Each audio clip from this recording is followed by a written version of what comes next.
Welcome to ET Auto panel discussion. This is very important topic that we have brought in today, and this live discussion has a very exciting bouquet of speakers who have joined in from various parts of the country and the world. Let me introduce to you our panel members today, Mr. Anil Paryani. He is Chief Executive Officer of Automotive Power. It's a leading California-based leading battery management system firm. We also have Mr. Professor B.K. Panigrahi. He is the head of Center for Automotive Research and Tribology in IIT Delhi. We also have Mr.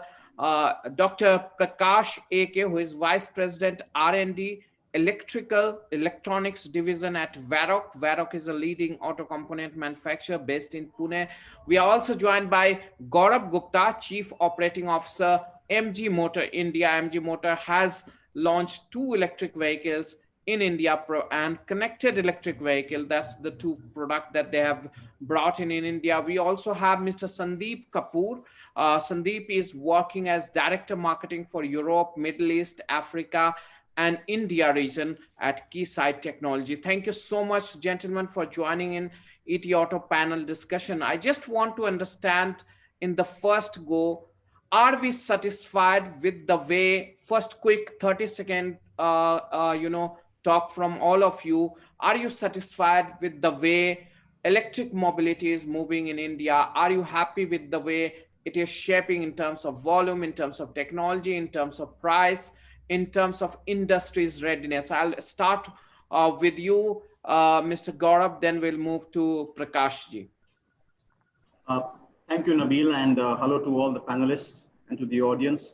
I think the very fact that we are all engaging in discussions and talks about the electric vehicle and the journey ahead itself tells us a lot about the interest, the overall, the resonance of the need to move to EV and every stakeholder playing its part. I think if you look at just the sheer numbers, of course, it can get misleading. But if you see the growth in terms of numbers, purely 1,000 units in 2019, about 5,000 in the passenger vehicle space in India in 2020, and even trajectory looking much higher, I think that tells us about where this future will go, number one. Number two, the movement across all stakeholders, governments, component suppliers, R&D partners, OEMs, and consumers all coming together and getting that resonance is very, very helpful. I think it's a good start, good momentum to be built up by everyone who's doing their little bit. Thank you, Gaurav.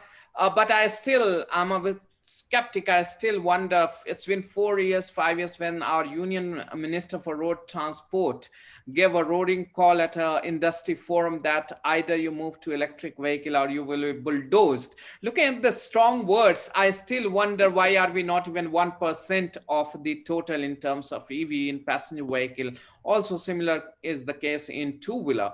Coming to you, Mr. Anil, how do you see the challenges in terms of India? Because you have varied, temperature here, you have varied geographies, varied kind of, road structure. In such a scenario, how does the battery become a big challenge from technology standpoint? Yeah, no, great question. I feel we've solved these problems. It's no longer a technical problem. The battery technology has been improving 5 to 10% every year for the last 2 decades. And right now, we're at a point where it's no longer are electric vehicles viable. It's just the will to make it happen from both the market, the consumer, and a little bit of government support. I would say India has maybe it's different challenges. For example, how do we recharge is a concern. So we need to have some ways to have convenient recharging. In the US, where we're located, people typically can recharge at home. We still also have a similar problem to India. For example, my mother lives in an apartment condo. She drives a Tesla and she has no easy way to charge. So this requires a little bit of cooperation between landlords, government, and consumers to make the infrastructure happen. But it's no longer a question of are EVs viable. They are actually better in every facet than internal combustion cars. Thank you, Anil. You brought in the subject of collaboration, probably public-private collaboration. That's the way forward. I just want to understand from you, Prakash, if we go talking about the localization of electric vehicle, we still see very few component makers taking plunge in electric vehicle. We have been exporting component to various markets around the world, but still we fall behind when it comes to exporting component for electric vehicle. What has kept the auto component makers away from it? Is it the challenge in terms of availability of technology, in terms of availability of know-how? What's really hindering the Indian component manufacturer getting into electric vehicle? Are we not capable of joining components, designing the component for electric vehicles? So if you look at the country today, in my opinion, the e-rickshaw, right? There are already about 1 million vehicles on the road. If you look at the success story of e-rickshaw, I think that is where e-mobility revolution is happening. If you look at the success story there, the key thing is, the return on investment. The guy is spending 1 lakh rupees, gets his money back within 9 months. The infrastructure is in place. You can, the simple BLDC motor controller can be replaced pretty fast. So if you scale up that kind of situation to passenger vehicle and two-wheeler, see, one of the thing, the tier one like us, we have the technology, we have the know-how, we have the people. But what is happening is, without a volume, it's very difficult to get into manufacturing, right? It is very difficult to spend in manufacturing. The manufacturing is where you scale up, right? So I think the gap is there. We have export has been one of the businesses of Indian component manufacturer. Why didn't we not get into that area also? If the volume was not available in the local market, we pretty well do exports. Yeah, of course. Export is another. If you look at the Indian tier one, you need to, if you really want to export your product, you need to look at a couple of things. One is the product reliability. The other thing is, of course, the safety aspects. And these areas in EV is also evolving. The experience that the companies in India may not have that kind of experience where you can design an facility system and you start exporting. The environment where it is going to work, especially in the export market, and also the kind of standard they are looking for is different than what we have in India. Okay, so that is also one issue. I think there are areas where I feel even the skill gap exists, like example, power electronics. I think Professor can throw more light there. I think that's an area where I feel we still evolving, because we have people working in inverters and solar moving into automotive industry. So that is another area. So it's a combination of multiple things why we are not plunging into, export and not doing well there. Thank you, Prakash. So I'll test the bitter medicine first. I'll talk about the challenges, then I'll go to the opportunities or the progress that we have seen in electric mobility in India. But let's stick to the challenges first for some time. I'll come to you, Mr. Panigiri. I just want to understand the collaboration between academia and the industry. That is probably one of the lowest in India. If you look at the Europe or you look at Japan or other country, in India, still we struggle to have a formidable force when it comes to collaboration between academia and the industry. What is going to change with electrification? Do you think that the bridge is going to be, built stronger between academia and the industry, and how is it happening, and which are the area where you guys are working? Thanks, Nabil.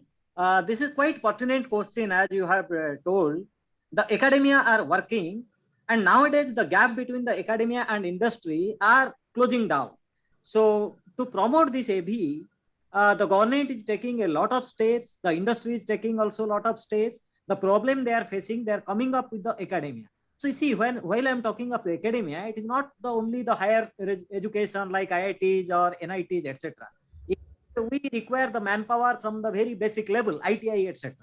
So Ministry of Skill Development is also promoting this in various levels. So I hope nowadays all the industry who are the manufacturer of different component of the EVs, OEMs, they are coming up and we are trying to solve this problem.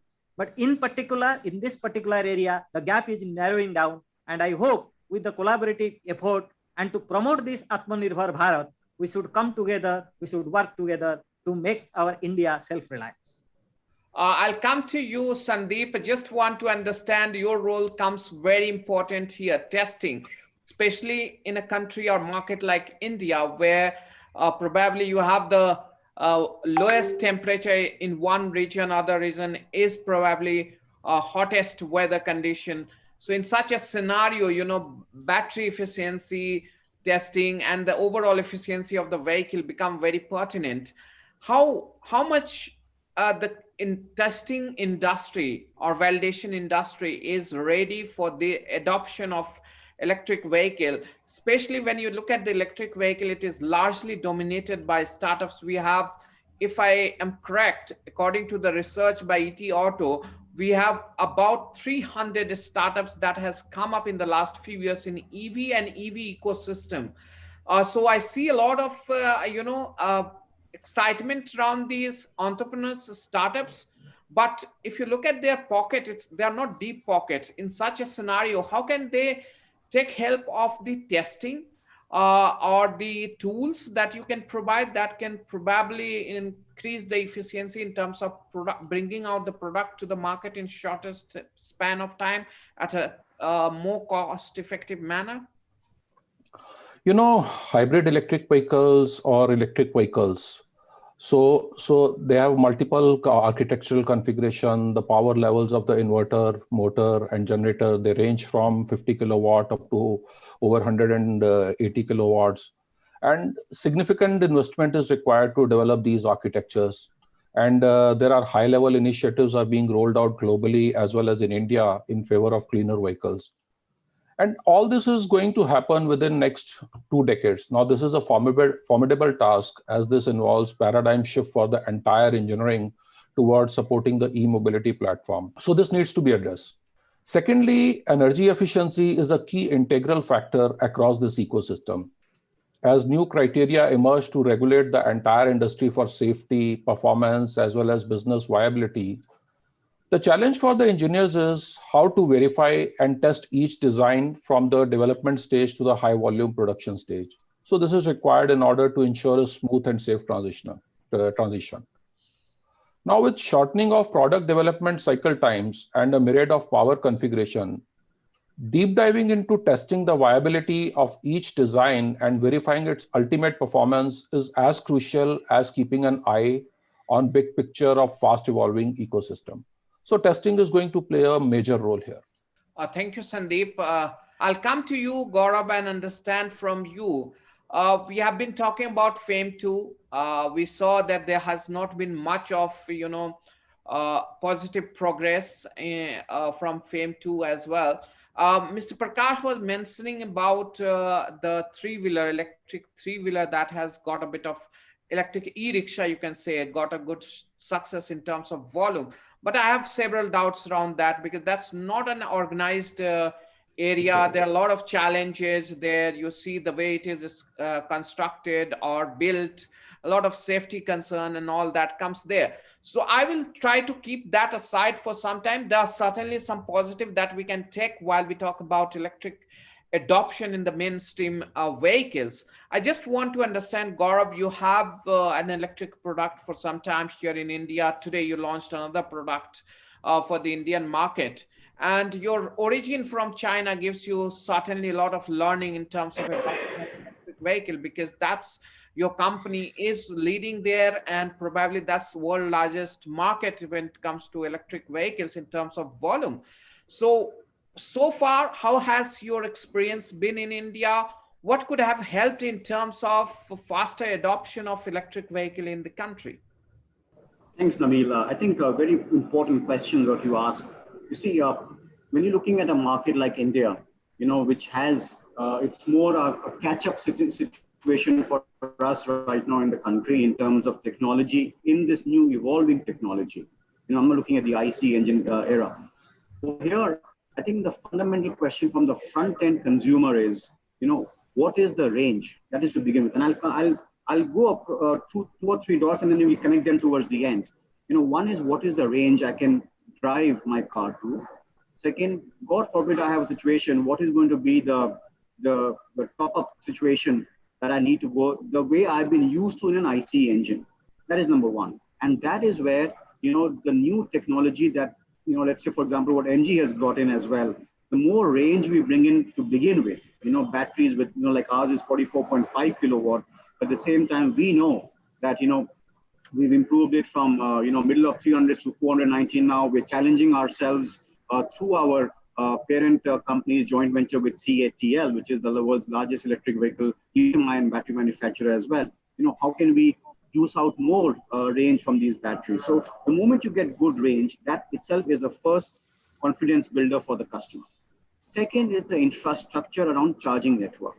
Now, here there are two roles to play. One is myth busting as well, because worldwide we have seen, and Anil probably from California can add to it, we've seen, and even in China as well, that 75 to 80% of EV users are able to fulfill their requirements with home chargers as well, right? So the role that we had taken, for example, we partnered with a startup called eCharge, that we will install a charger free of cost in our consumers' homes, a 7.5 AC kilowatt charger, to be able to charge your car on a daily basis if your mileage is a lot on a daily basis, or depending on a usage pattern.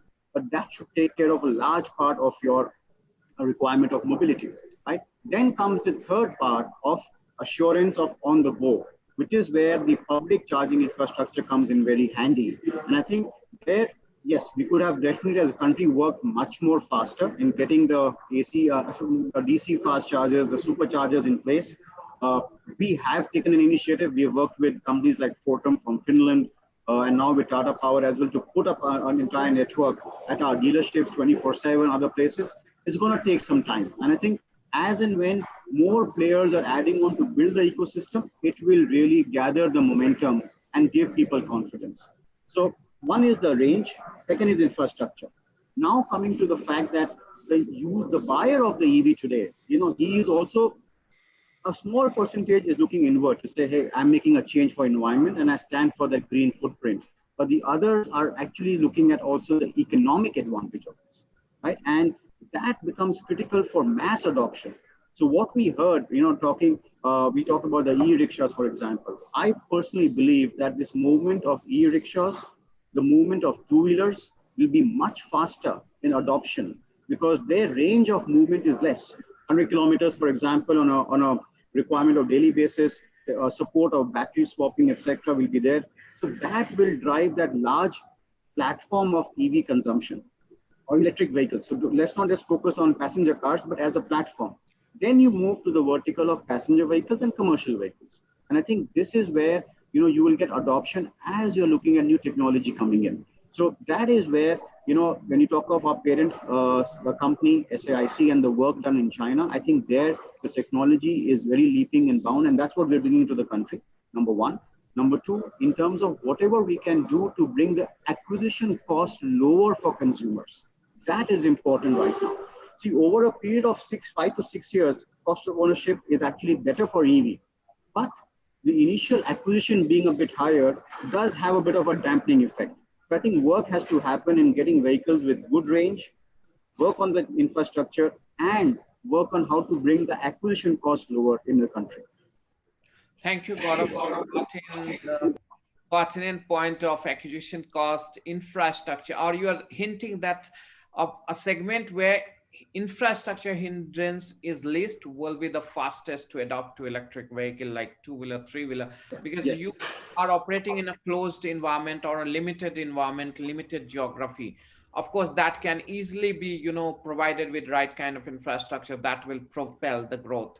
Just want to understand whenever we discuss about electric vehicle, the biggest, hindrance, or you can say, villain that emerges out is the acquisition cost, and acquisition cost is largely being driven by the battery cost. Just want to understand how important is going to be the battery cost in terms of acquisition cost going forward, because we see the technology at the other side is also going to change. We are talking about autonomy, we are talking about more of electronics, we are talking about connected, etc., etc. When the traditional cars or vehicles are going to have a better cost, I think acquisition cost is going to increase there also. If you talk about the emission norm, if you talk about the connectivity features and all, and at the same time we see that the per kWh in terms of battery is showing a decline, sharp decline. In such a scenario, Anil, I just want to understand, give us some kind of sense. How do you think 2 years down the line, when we discuss about electric vehicle, will we be at the same point, demonizing the battery or cell cost for less adoption of electric vehicle 3 years, 4 years down the line, or you think the discussion will change its course? Yeah, so let me go back in time. So back in the 90s, we studied battery cost and how do we have an equivalent cost, so equivalent cost of ownership is equivalent to internal combustion engines. We came up with the number of $150 per kilowatt hour is needed on the battery cost. Today, the cell costs are below that. The trends are moving below that. But Gaurav made a great point, and the Indian consumer, there's a lot of challenges. The first thing is they're very frugal. So what do we have to do to make sure the overall cost of ownership is understood? And really, in my opinion, it does require a little bit different business models where we start no longer thinking about capital costs of the battery, but operating costs for the user, whether that's the rickshaw driver or someone who would buy the vehicle. So how do we do different models? And we have these devices in the US called, for example, Roku. You buy this home connected device, it connects you to Amazon Prime and Netflix, and you can go to the store and buy this sophisticated computer for pennies on the dollar or a few rupees. But the business model isn't about the capital costs of the Roku device, it's about getting the recurring revenue costs from the consumer. So those sorts of creative business models, I think, is needed for the Indian consumer, such as, for example, the battery is not included, pay a much lower cost for the vehicle, but then pay a monthly subscription. The consumer then feels good because then they actually end up saving money because it's much cheaper to charge an electric car than go to the petrol station and fill up your gas car. Okay, that looks a bit of, smoothing of the entire ecosystem. Thank you so much, Anil. I just want to bring you here, Sandeep, and understand what role does test labs play in terms of when you test the battery, how testing can improve the battery efficiency or the production cost of the battery or charging standards. How can one have a robust charging ecosystem by way of having a product which is tested well? So Nabil, first of all, we need to understand that hybrid electric vehicles and electric vehicles, they have multiple architectural configurations. So this requires significant investment to develop these architectures. And to reduce the number of modules, manufacturers are integrating multiple power converter application into a single module. So which means DC to DC converter is being combined with onboard charger. Now, no matter which architecture is being deployed, there is extreme downward cost pressure on design and test and across the development life cycle. This brings new test challenges such as the need for additional design validation and reliability testing to ensure that product will last over time, a long time under very harsh automotive operating condition.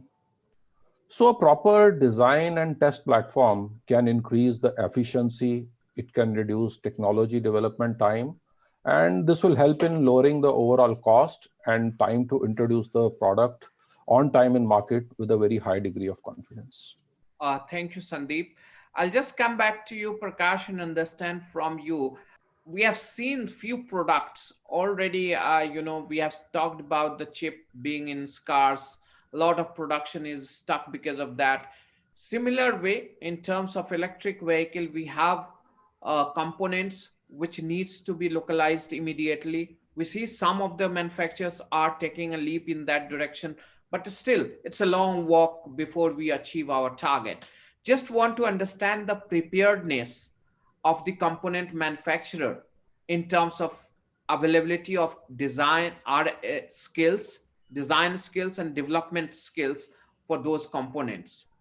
So if you look at the the powertrain, we need to have electronics, the inverter and the traction motor, and of course battery. If you look at the manufacturing perspective, we have been making electronics for other like body control modules or some other purposes. But being a traction control module, we need to the traction control electronics needs special protection in terms of temperature, in terms of transient currents, and these needs to be taken care during your manufacturing process as well. So bringing that reliability is something new to some of us at the time of manufacturing. Same thing goes with the traction motor. Example, you today you won't find completely automated traction motor lanes in India, because the winding becomes very complex, assembly becomes very complex, so I would say the preparedness is yet to be there to look at the scaling if you really want to scale up. But the know-how is there. If you want to make also, we need to be more flexible in terms of volume. Maybe we can produce some prototype pretty fast today, but scaling up is another game. Same thing goes with battery. If you look at the battery, the kind of form factor we have, the kind of chemistry we have, and how do we assemble this in a safe way in the manufacturing plant in a mass scale is something I think we need to gear up. I think that is where we have a gap today. Thank you, Prakash. Mr. Panikarihi, I just want to understand from you, from the academia point of view, what's on your top priority when it comes to electric mobility, or you talk about clean mobility? Uh, do we see some kind of revamp happening in the academia also to Yeah. suit the industry requirement? And what are we doing in that direction? Yes. Nabil, actually, the government is also playing a vital role in promoting the EV education in various domains. And I hope most of the OEMs and car manufacturers are also tying up in training the manpower, starting from the ITI, the Polytechnic, to the last education, that is the PhD research. So recently we have many meetings with the Niti Aayog to have different type of courses to be introduced in various IITs and NITs. So all these courses will be beneficial. Not necessarily all these courses will be a degree awarding course. Maybe some certificate courses for the for different employees of different sectors. So main idea here is, so we have to create a bridge. Actually, Sandeep ji also plays an important role on the testing equipment, because all these academia, we do research depending on the need of the OEMs, depending on the need of the industry.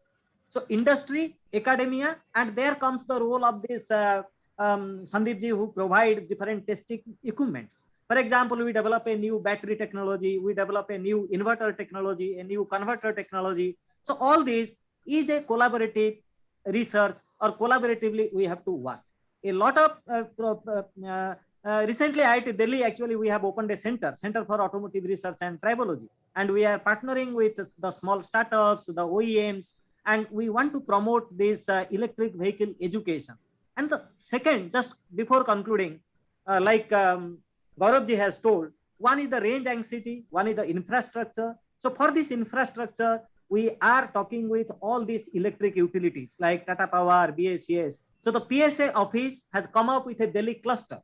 So I am there putting a proposal on promoting the e-mobility in Delhi NCR region, where all of us has to come together and sit together, decide together how to promote this EV, particularly from the buyer's mind. Not necessarily you have to use the fast charger every time. This 80% is your slow charger, so we can go for that. So the awareness, the public awareness, we have to reach to them, we have to educate to them also to some extent. Thank you. If I'm not wrong, even fast charger has its own disadvantage also, that I'll pick up later on with Anil. But I just want to bring you in, Sandeep, then I'll go to Gaurav. Sandeep, automotive used to be a highly mechanical, driven, product. Now you see electronics, electrical is in abundance in automobile products when it comes to connectivity. And when electric vehicle comes, you will have even larger number of ECUs and all. Then the challenge of the safety further increases. In such a scenario, what kind of impact do you see on the industry and human, also the end user of automobiles also? It's a great question, Nabil. So in fact, I mean, this is true what you have mentioned. Now, testing in the high power e-mobility environment, it means we are talking about safety tests, we are talking about bidirectional tests, we are talking about new power semiconductor technologies, safety and reliability, maximizing efficiency, etc. So these are the multiple things we talk about. Now, to address the emerging issues, whether they are design issues or test issues, Keysight has created and introduced innovative approaches to help developers and manufacturers to accelerate their programs, keeping in view all these challenges and perspective in this space. We offer a wide portfolio of design and test solution, which address areas like electric powertrain testing, charging technologies and infrastructure testing, energy ecosystem testing, safety testing. In fact, no single test technology can effectively address the emerging design and verification challenges from the wide range of applications, environments, and requirements of booming e-mobility ecosystem. But we are confident of, at Keysight, we are confident of providing you both the depth and breadth of test and measurement solution to address your unique design and test challenges and bring the vision of more sustainable energy ecosystem to a reality much faster and much safer way. Thank you. Thank you. Gaurav, I just want to bring you in. You pointed out that acquisition cost needs to be now reduced. I just want to understand, there has been a lot of talk about it, that at one place the cost of traditional automobile is going high. At the same time, the main cost contributor to the electric vehicle, that is battery, that or cell manufacturing or cell cost is going down. I just want to understand, when do you see the acquisition cost of an electric vehicle and acquisition cost of a traditional, a gasoline powered or diesel powered vehicle going to come at par? How far are we from there? So Nabila, I think that's a great question. So let me break that up in two parts. I think from a perspective of acquisition as a general for India, I think, yes, battery does remain the largest cost piece right now, and that's usually imported at this point in time. The second part, of course, is traditional cars. It's a function of at what segment are we talking about? Because a lot of it depends on how much range do you really want to pull out from your battery. So the first part is, and I think we all currently in India, we have to make that step towards moving on. How do we work in the area of batteries to begin with, right? Of course, there's work happening also in power electronics. We've heard about BMS from all our panel members. So at least what we are doing right now in the case of battery is at NG, we are working on, can we start with a battery assembly plant in India? We know that there's a whole work on cells and modules and batteries eventually. At the same time, we're moving from to solid state and moving on further in the area of battery technology also.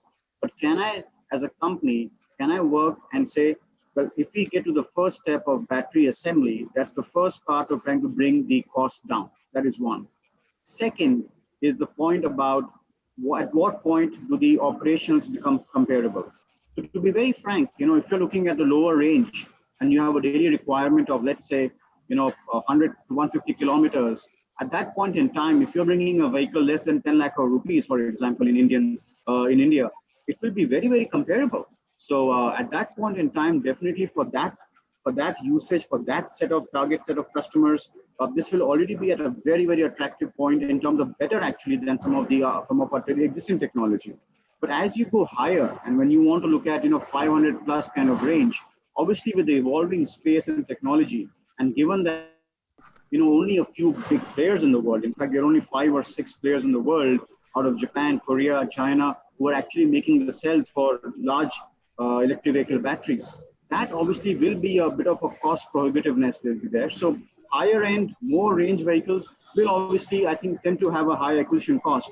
But as long as we get to a lower vehicle, a lower range vehicle for domestic usage, so you could be having a, a local city usage like I talked about earlier, at that point in time, this would be a very, very compelling and a very, very, I would say a no-brainer, if I could say that boldly on your show, of moving to electric vehicles, because you get economies, you get better cost of ownership, you're making a difference to environment, and there you are, you really are ticking all the right boxes. Thank you, Gaurav. I'll come to you, Anil. We talked about fast charging and slow charging. I see a lot of fancy around fast charging, but I understand there are a lot of disadvantage associated to it also.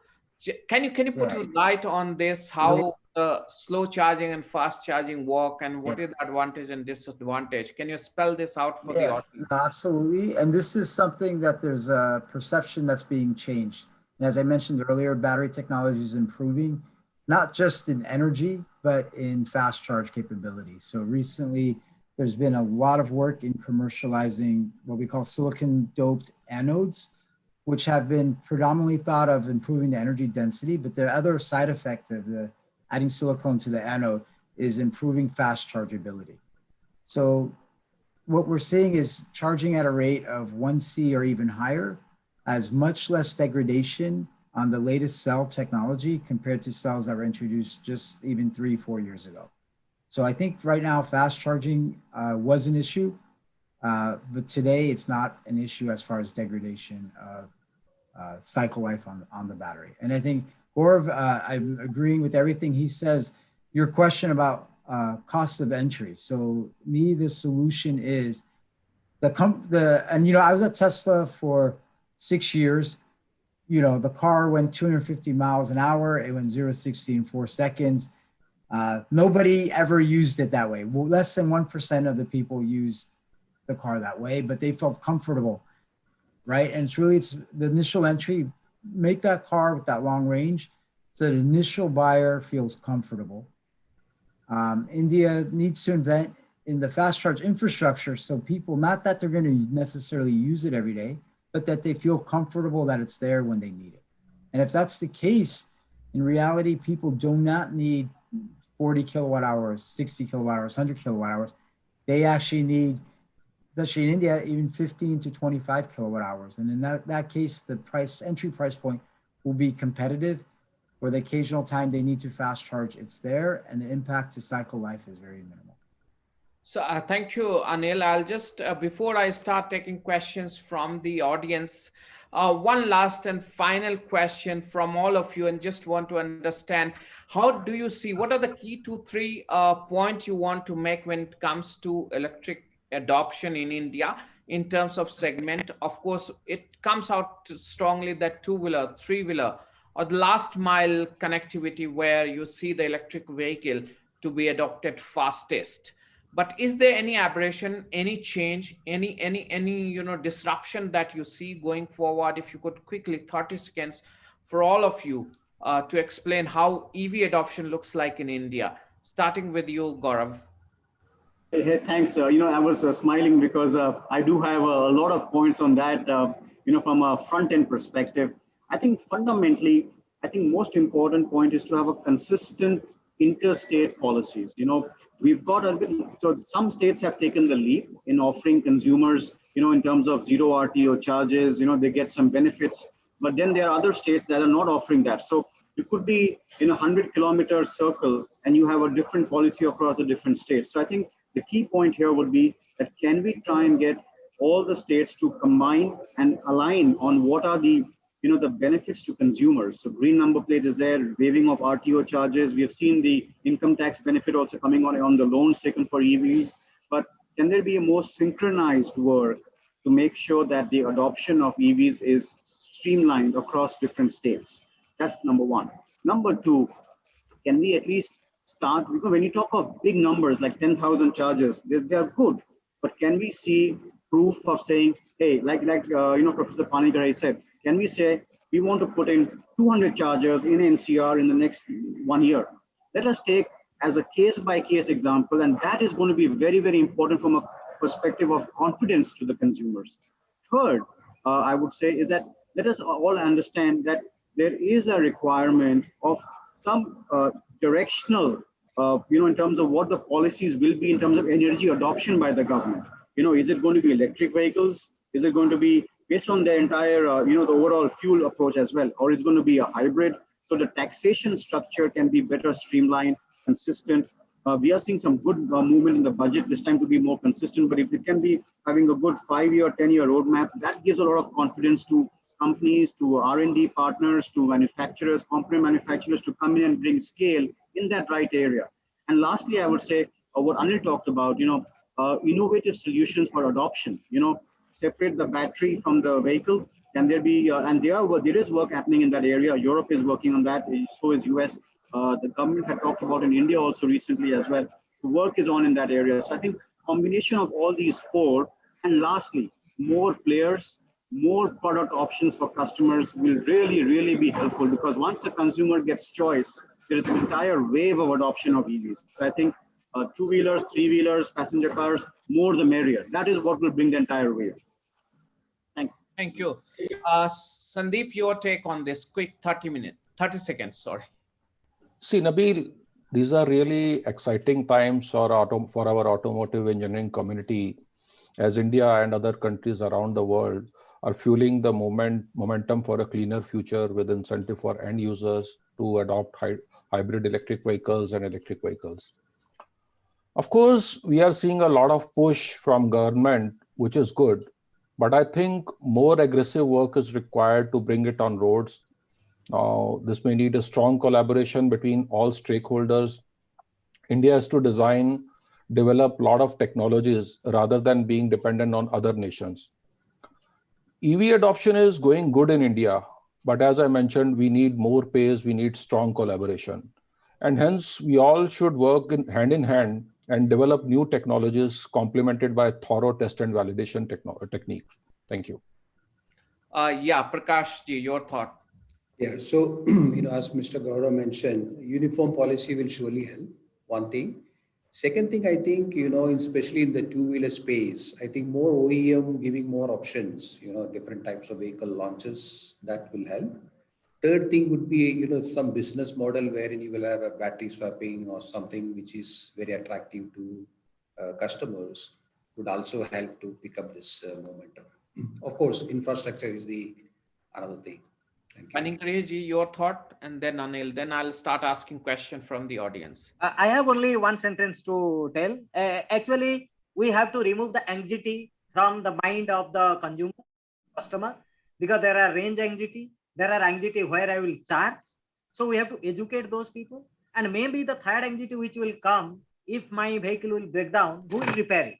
So the diagnostics is also another important thing. So all these things we have to remove only by educating our customers or our people, so that they can adopt this vehicle. Of course, policy plays an important role. We have to push it, but simultaneously, all this fear has to go from the mind of the customers. Thank you. Anil, what's your take looking at standing from one of the developed markets where EV adoption has been there and it's been some time there. Looking at US and now you look at India, how do you see what things need to be changed? You know what? So first off, I think there's a huge opportunity for India. Right now, because of the political climate, there's a worldwide demand for technology and manufacturing.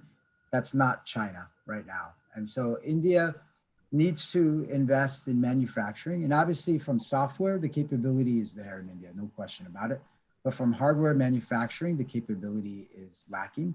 I think, we look at IIT, we need more expertise in these particular areas. And I would say for us, we have a small development center in India. And for us to find very strong software engineers with very strong physics background is challenging right now. So those things need to improve. And I think if that can happen, India will be a technology powerhouse in the world for electric vehicle technology. I think all the companies right now are looking at developing the technology in India, but also growing the business opportunities in India as well. Thank you, Anil. So thank you so much for your questions. I think most of the questions have been answered by the panel member, but still there are some different question that was not included by me. I'll take up from the audience. So first question comes from some Firdos Haq. Gaurav, you would be the right person to answer this. One key challenge in EV adoption is the higher interest rate due to financiers' concern in the end of life value of vehicle.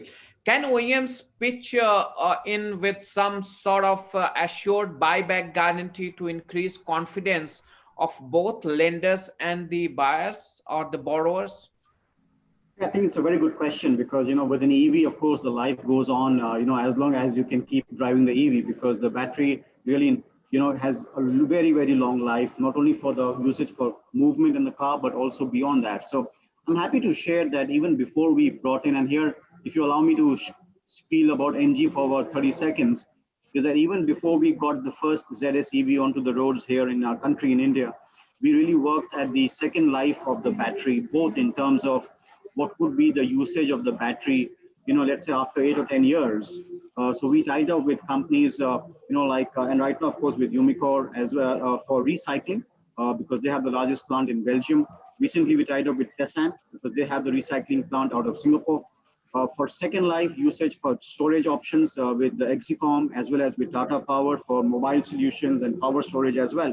So there's a lot of work that at least NG has been doing, to think of 8 to 10 years down the line in terms of second life and second usage as well, urban mining, etc., like I said earlier.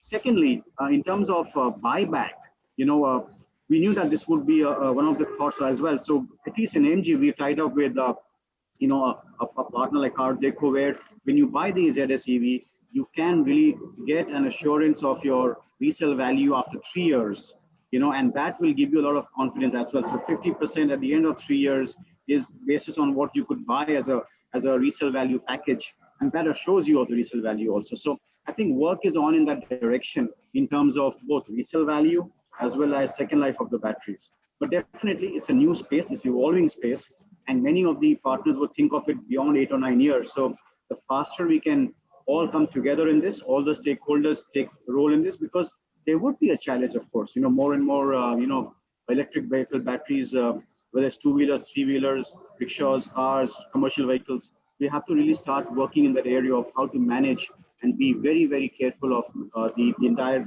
disposal aspect as well for the waste. Thank you. My next question is from Akash Parshu Kumar. He has asked 5 questions. Let me sum up and put it in one. He wants to understand what kind of company in terms of automobile space are going to be in terms of mass producer of electric vehicles. How will they emerge? Which segment or what kind of company in terms of technology, in terms of availability of market share? Which are the company you look at that will be the in terms of quick, in terms of penetrating their electric product? Sandeep, Prakash, and Anil. Since Gaurav is a player in this space, I'll not ask this question from Gaurav, but want to understand from Prakash and Sandeep and Anil probably. If you look at the Indian OEMs, if you look at Mahindra Electric Vehicle is already into this, and same with Tata Motors, they are also, even Ashok Leyland is talking about electric buses. So I think most of them are there. If you look at the two-wheeler space, you will see, Bajaj launching a two-wheeler Chetak vehicle. So I think they are there only, question of launching varieties, which people like to see. But I think it's very difficult to tell who will be the leading player, but they are there. That's what I would put it. Yeah, I don't mind jumping in.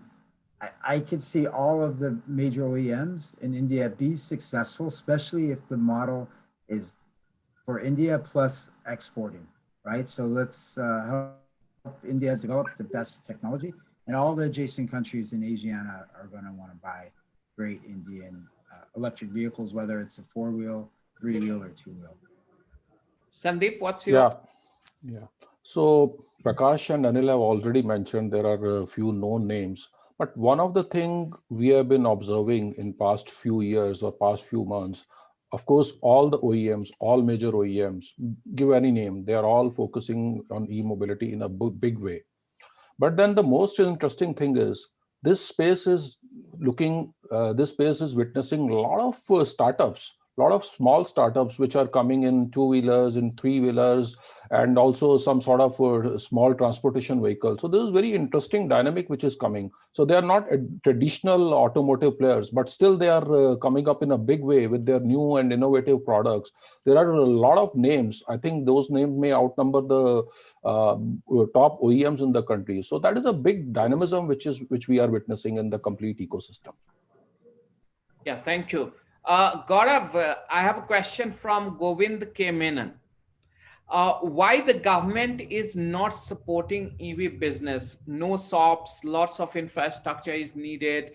Is it that automotive industry has not asked for support from the government, or is there one lobby that is not very comfortable with EV adoption in India? If I just take 30 seconds on the previous question also, I will only say that while startups definitely in terms of bringing in technology, but I think one of the key factors will also be in terms of access to leading R&D in the case of electric vehicles, because it's such an evolving space. And here, an international web, if you have of your R&D, centers, or your testing centers, like we've all talked about here, all of that will come in very handy. So, you could see startups bringing in technology, but for it to be adopted and for it to really go into mass, you will need to have the wherewithal of, I would say, companies we were mentioning, and likewise our parent company as well. So I think all of this will really come together, and I think sometime there will also be consolidation of at the back end, because given the kind of R&D investment that's going to happen and the scale required, there has to be some kind of consolidation at the R&D level also, having individual key points as also. To your next question regarding government stocks, I think the government has taken steps regarding FAME 1, FAME 2. There are benefits provided by some of the state governments. Now the advanced chemistry, the cell chemistry work being done for batteries, the PLI scheme is there as well to encourage manufacturing, encourage component manufacturers also. There is a tax subsidy on financing of electric vehicles. I think there are these elements which are there, but I think what's important is the big picture of getting it all together and combining it to really making it a meaningful impact altogether from a perception perspective. And that's where I feel, yes, it's a start. There is more to be done. More resonance in this area will drive more trajectory. So I always say more is less right now in the electric vehicle space. Thank you, Gaurav. Anil, I want to take your view here. US has a very quick adoption of electric vehicle, a lot of SOPs, a lot of subsidies being given. In India also, we always fancy for such kind of subsidies and some kind of SOPs coming in, then only we think that EV can be, popularized here. But looking at the economic condition of America and India, it's totally different. So how do you think India EV adoption can be realized without subsidy, or do you think it is must? Because So I China have also ultimately pushed it through subsidies, but when the subsidies were taken away, we saw a slide. Similar yeah was the case in other markets. So do you think India has the same medicine, or you think there could be some other medicine that we can have? Yeah, so first off, it's a little bit different in the US. Like, for example, the US actually subsidizes gasoline and oil much more heavily than electric vehicles. So there's a misunderstanding in the market. So there's a little bit of correction now that when the US now subsidizes in EVs, it's actually trying to get the playing field equal. In India, actually, the cost of gasoline is actually more expensive than what it is in the US. And I don't think people realize that.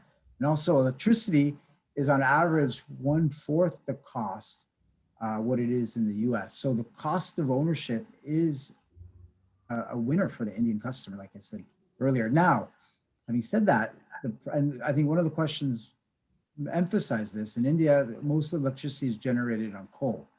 So we've actually shifted maybe the pollution from the city centers to the power plants, which is still a little bit of a win for places like Delhi and Mumbai. But I feel like really the government should do the proper investments to incentivize the long-term benefits of society. And obviously the general person in India now is coming to a point where they're realizing for the first time, because of COVID, they can see blue skies. They don't have to deal with the pollution in their lungs. Asthma is now becoming, awareness. How many premature deaths are there in India? So now the self-realization is coming. So the demand from the marketplace, the consumers, is going to happen. And I think the government just needs to help with the infrastructure and proper deregulation, and no question, electrification and EVs are going to win. Thank you so much, Anil. I'll quickly take up with the question. I would request everybody to give short answers so that we can include as many questions as possible. I have hundreds of questions posted by our users or viewers. So my next question is from Udipta Pal. He wants to understand, Prakash, you will be the right person to answer this. EV is increasing important content in cars in India, means new type of content are going to come up in the EV space. What is the industry and government doing in terms of increasing localization in this field? We are talking about, semiconductor, which is further going to increase with electrification. What are we doing to deal with this crisis? Yeah, so there are a lot of initiatives happening in this area, like Aspire is one of the initiatives which we are part of, to look into these areas and where we can localize in terms of design and manufacturing. So, there are a lot of committees working on this, and we are supposed to, prepare on this. So I think this is happening, and we are aware that where there is a gap in localization. So this is happening. So there's another question that comes in. We have seen when we talk about two-wheeler electrification, it's largely commuter segment that is, playing the role here. Just want to understand, do you see the electrification catching up in the premium two-wheeler space also? Anybody who can answer? In the premium two-wheeler, if you see, there are very few choice today. Like there are a couple of choices are there, but it's still less, and the volume there is picking up, but not so encouraging that we can say yeah, it's happening. So if you see, I think it's going to take some more time. That's what I feel. So I'll take last two questions. This is from Ankur Srivastava. Gaurav, you can answer this. His question is from the customer perspective. How do you see customer in India understanding the offering from an electric vehicle versus the traditional gasoline vehicle? Do you think the electric proposition is centered only for the rich and the affluent, or the common mass will also be able to go to this route? Currently, it's more of a style statement, more of association with your richness or with your affluent societies, those who will be able to take up right now. Do you think that will be changing anytime soon? I think definitely there will be the movement, because I think the mass adoption of EVs will only happen when we have that sweet spot of pricing in India. And I think as technology is evolving, like we've all mentioned earlier, the trend of the battery is going down from $1,200 to a kilowatt to almost to 150, and even going further over the next 5 to 10 years as well. So I think the direction of acquisition is going to go low. Second, it is not about the rich and the affluent. I would disagree there a little bit, because actually when you see the cost of ownership, over a 5-6 year period, being less than 1 rupee per kilometer for an EV, comparable to 6 to 7 times more, 6-7 rupees for an IC engine, it actually pans out very, very competitive, and in fact better right now. But yes, the mass adoption of EVs will happen in the country as we bring the price point down. We at MG are committed right now. We're working on bringing in a below 20 lakh rupee vehicle also. And of course, the work will continue to work in this area as we move along.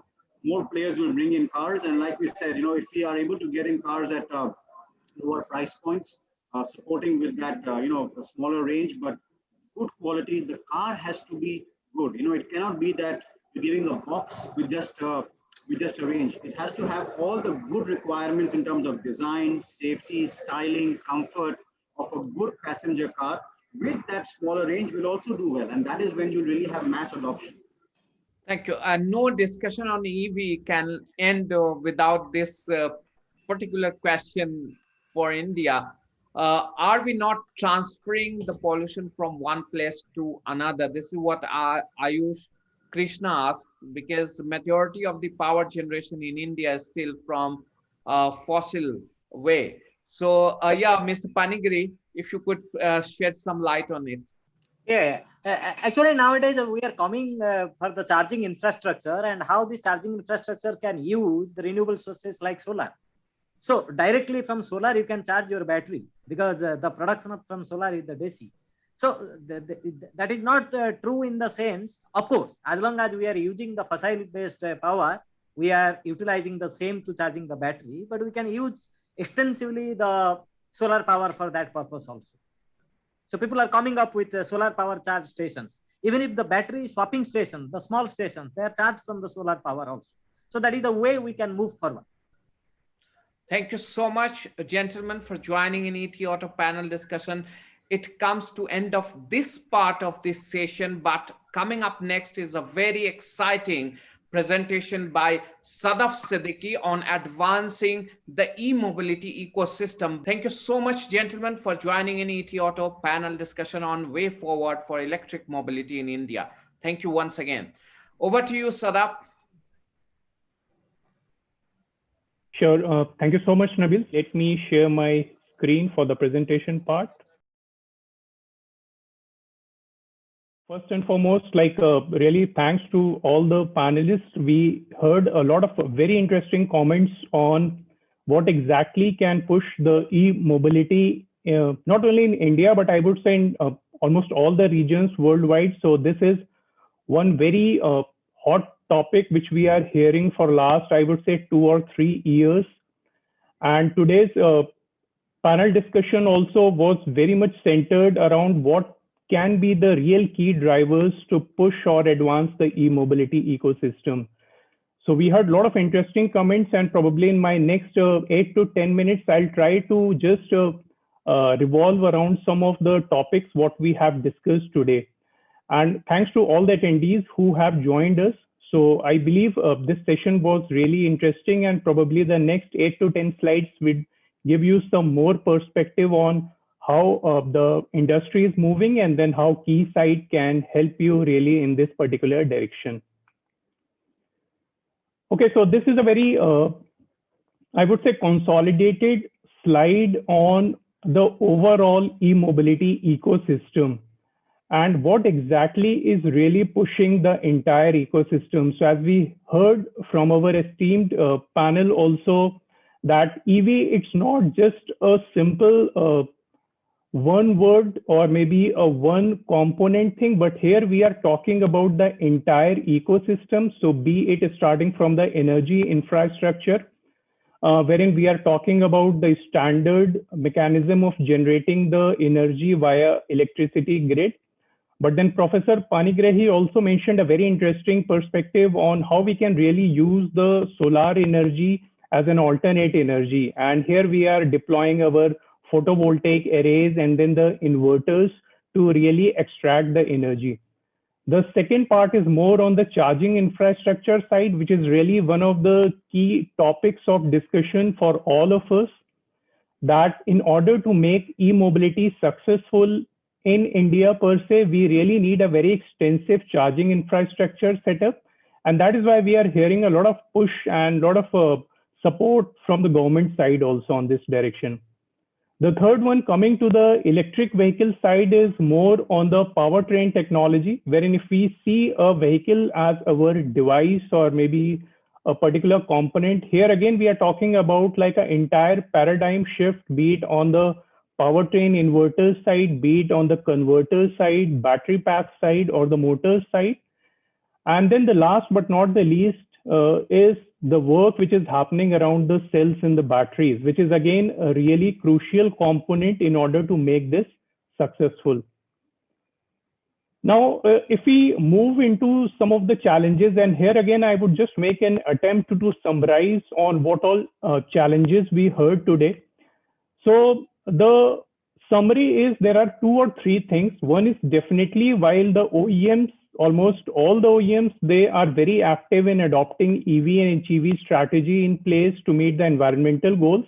But still, we as a consumers, we are trying to look for more of financial attractiveness, which is again somewhat limited to subsidies. But then again, government is making an attempt to push more of these schemes to make it really successful. The second one, what we heard a lot today is on the range anxiety and then the availability of the charging stations, or how much time is required to charge a battery or charge a vehicle. Then again, as we talked about cells and batteries today, so we are still seeing some sort of gap areas or concerns, but then major work is going around in academia as well as in the automotive ecosystem, wherein we are trying to come up new and new batteries, new cells chemistries, so that the production cost, the design cost, and then the adoption cost is really reduced on that. And then the major aspect is also on how to really reuse or recycle all these components so that it is energy efficient. And then we are really not moving from one pollution zone to other pollution zone per se. Now, I'll just quickly touch upon 2 main aspects which were discussed today. One is on the battery side. Batteries, again, it can be batteries going into 2-wheelers, batteries going into 3-wheelers, or maybe high-powered vehicles. So if you look into this particular spider web chart, like there are a lot of parameters which we have to consider while working on batteries. And typically, the moment we talk about high-power batteries, so we are talking about safety, density, high voltage, high currents, then the shelf life of these batteries, what all temperature range it supports, how long is the cycle, etc., etc. Now, there can be idealistic design goals for each of these parameters, but then what best can be achieved, this is something wherein academia as well as industry is playing a lot of role to make it real success while we are talking about the adoption of EV. Now, very simple example, the moment we talk about batteries and people who are working in this direction, they can just resonate over here that for batteries, especially from a customer's perspective, we are talking about the range anxiety, or what is the charging time and for how long it can sustain that charging. Now, this really increases the complexity of a designer or a manufacturer who are working on these batteries, that they have to consider all these various aspects, like what is the capacity of battery, then what is the state of charge, state of health, efficiency, etc., etc. Because end of the day, for the users, it only matters is how much mileage or what is the range we are getting from a particular vehicle. And when we look upon into the design and the test part, so batteries, again, it's not just one simple thing, but over here we are starting off with a very basic, like a cell chemistry. Then we are talking about how the formation of batteries or the cells are formulated. Then all these different cells are being clubbed to maybe make up a particular module or an entire battery pack. And if you can see on the left side, like we are talking about on the higher voltage side, higher power side, and on the right side, you can see a quick snapshot of the different test solutions which are required to test either these cells or battery modules or battery packs.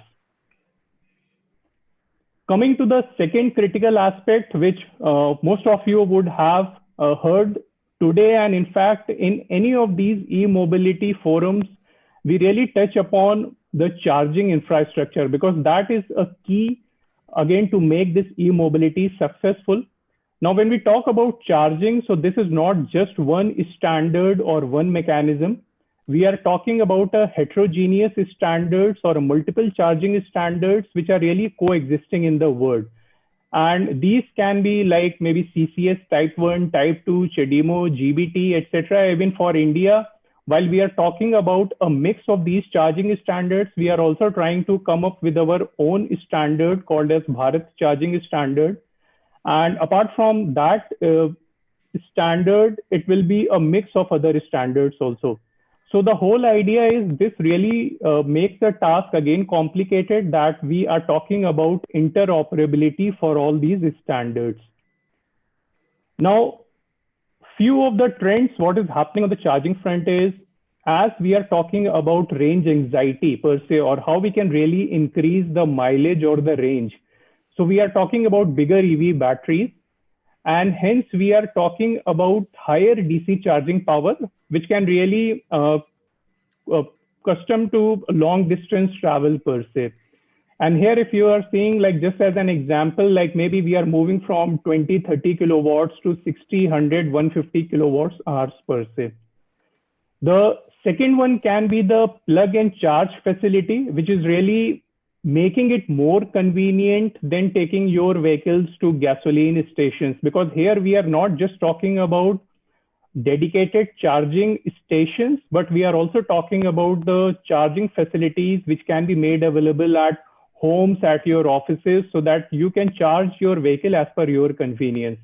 And this was something which was pointed out by Gaurav also, that some of the OEMs now, they are really coming up with these very innovative ways of doing charging or providing charging setups which can be plugged into your homes or at any convenient location. And then the third one, a major trend is again on how to really make this as a smart energy management system, because it's not just about like maybe you are taking your vehicle to a charging station and then you are extracting the charge, but it's more of a bi-directional thing, wherein like, let's say if we are consuming extra power, extra electricity, so we can really send it back to the grid and make it more energy efficient. So if we look into all these particular trends, now we as an organization, basically, we have a lot of innovative test and measurement solutions, which Sandeep highlighted in some of the pointers what he made.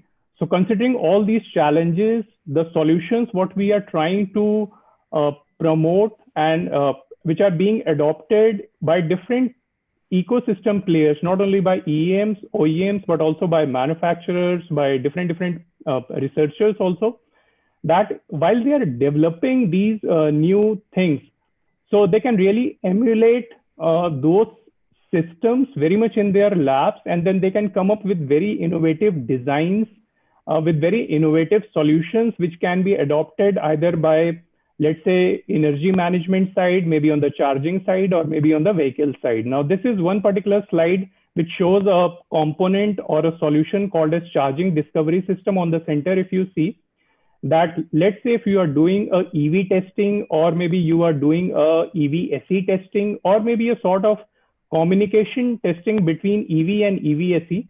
So this modular compact box can help you achieve all the software test cases, all the requirements in order to put it in a real shape, I would say.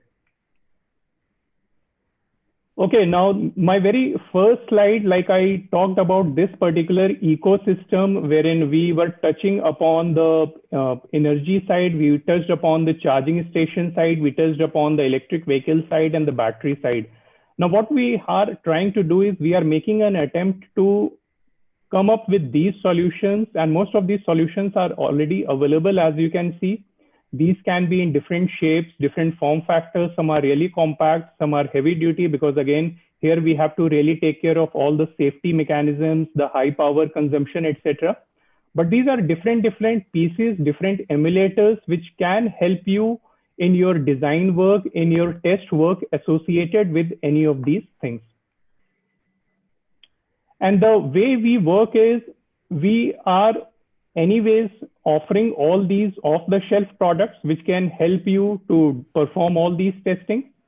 Then we are also clubbing some of these pieces into a complete solution. So be it EV, for, let's say, if you're doing CDS work, maybe charging side or battery side, or maybe on the energy side. So we can combine all these pieces together to provide a complete solution for you.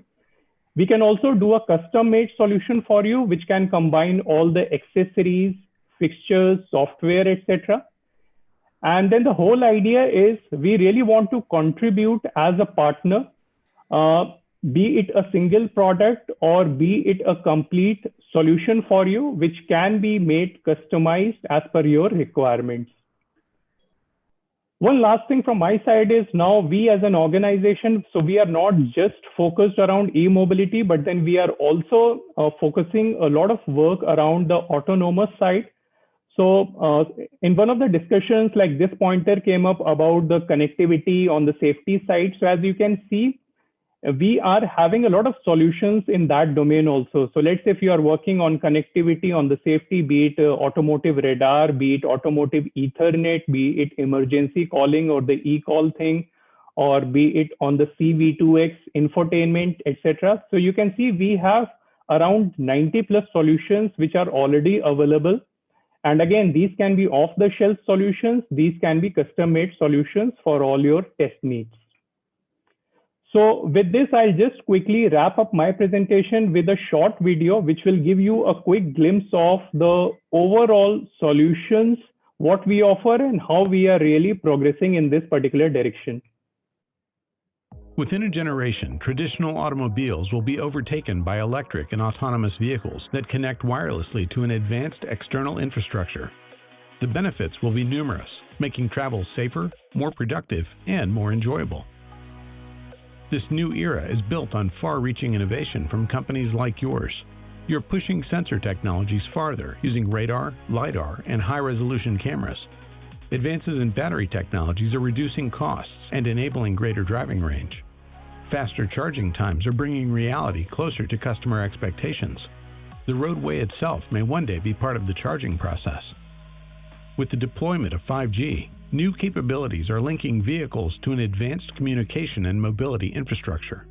However, expanded connectivity also presents daunting challenges that depend on cybersecurity tools that harden vehicle systems against hackers.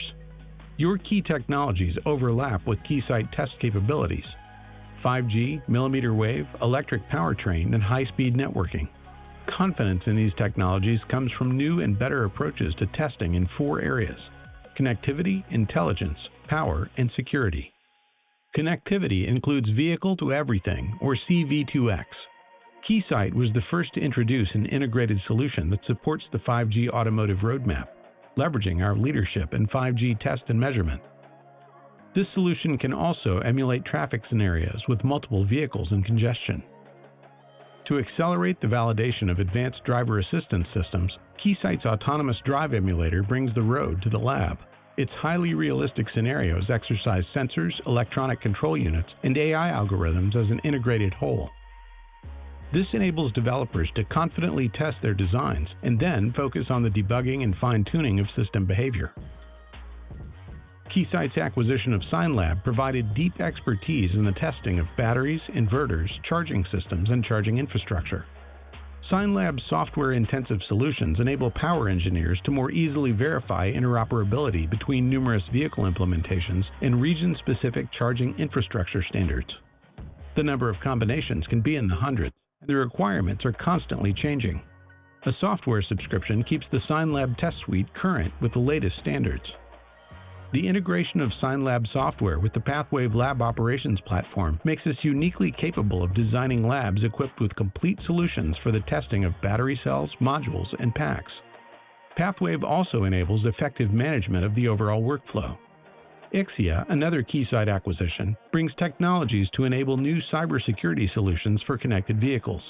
Keysight's automotive cybersecurity tools help you test for vulnerabilities, and they also offer suggestions for closing them end-to-end, from the car to the data center.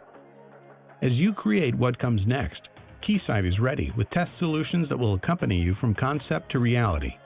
Our goal is to help you excel and accelerate in those areas that are redefining future mobility.